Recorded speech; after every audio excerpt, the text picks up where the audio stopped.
The opinion polls are perhaps the only way for us to get any kind of insight into what the electorate is thinking. At the moment, we're led to believe that Kamala Harris is leading Donald Trump by 5 percentage points. This according to an NBC-CBS poll. But in spite of the nonsense and fake news that Trump has been peddling on the campaign trail, the gap between the candidates is, some say, not as large as advertised. Indeed, in some swing states, there may well be an electoral cold shower in store. More from a US polling expert after this report. With the US presidential election shaping up to be one of the tightest in history, all eyes are on swing states. These are the 7 states that, according to experts, hold the keys to the White House because they can be plausibly won by either candidate, making them key battlegrounds for Republicans and Democrats. While Kamala Harris has seen strength in key states across the Midwest and most crucially Pennsylvania. A new poll conducted by the New York Times and Siena College has found that Donald Trump is ahead of her in 3 important Sunbelt states: Arizona, Georgia and North Carolina. Arizona, which was won by Joe Biden by around 10,000 votes in 2020, presents a challenge for the Democrats. Trump is ahead 50% to 45%, according to the poll. Trump has also gained a lead of 49% to 45% in Georgia, where Biden won by just under 12,000 votes in the last election. And in North Carolina, which Trump won by under 75,000 votes, the former president has a slim lead, with 49% compared to 47% for Harris.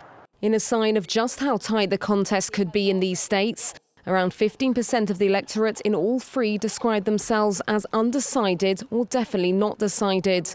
According to the poll, this group of voters had leaned towards Harris in August, but now lean slightly towards Trump. It is captivating stuff. Let's bring in John Zogby. John is head of John Zogby Strategies, basically one of the prominent pollsters in the US, among other things. John, great to see you, and thanks for joining us here in France 24. We always appreciate your time, and we always appreciate your insights. So I'm going to basically throw some questions, and you can go wherever you like. But my first one is, how are you reading the polls so far? Equilibrium. This is close. Even a 5-point lead is close because, as we saw in the report, it can be dissipated because of external events or because of the margin of sampling error. What makes this so sensitive is that when these polls change by 1 or 2 points, that often means changing the lead from Harris to Trump or back to Harris. And so right now, I think what the polls are just simply telling us is that this is a very tight horse race nationwide, and it is also in the battleground states. I'm wondering, John, what do the candidates do when you speak? When John Zogby speaks, do the candidates rush to see what's happening? How seriously do they take the polls? Oh, they take the polls very seriously. And you can tell by the simple fact that they comment, I don't believe in the polls. They do believe in the polls, however, when it shows them ahead, and they don't believe in the polls when it shows them behind. But understand that these candidates and most candidates for important positions are polling daily and around the clock, and they are watching those numbers as they would watch Holy Scripture.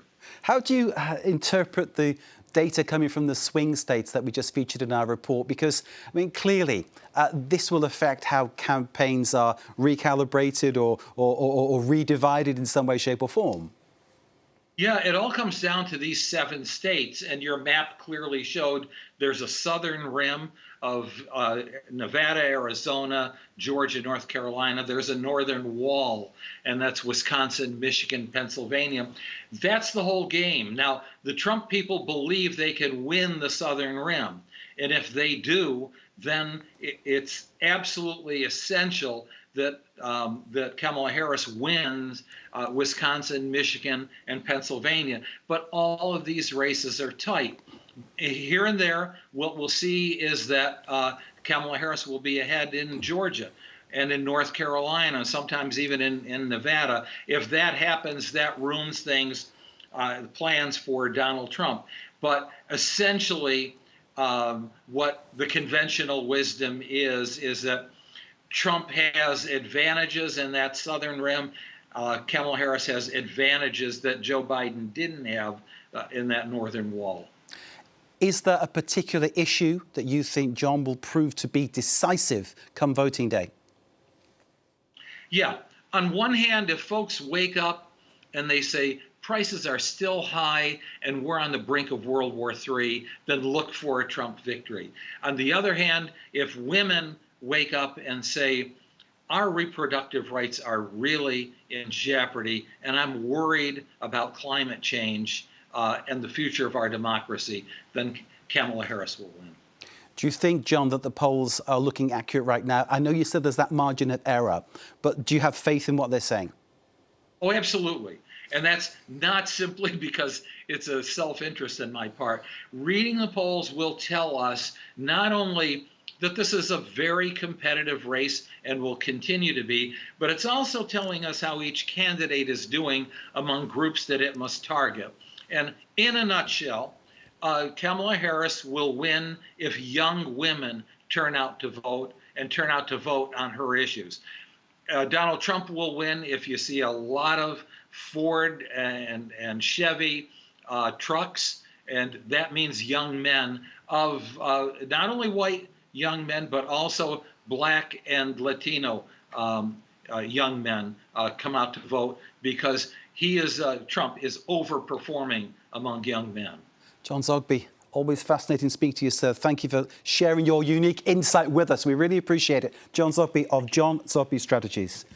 Thank you, sir, very much indeed. We will continue, of course, to watch all developments on the US presidential election and bring them to you right here.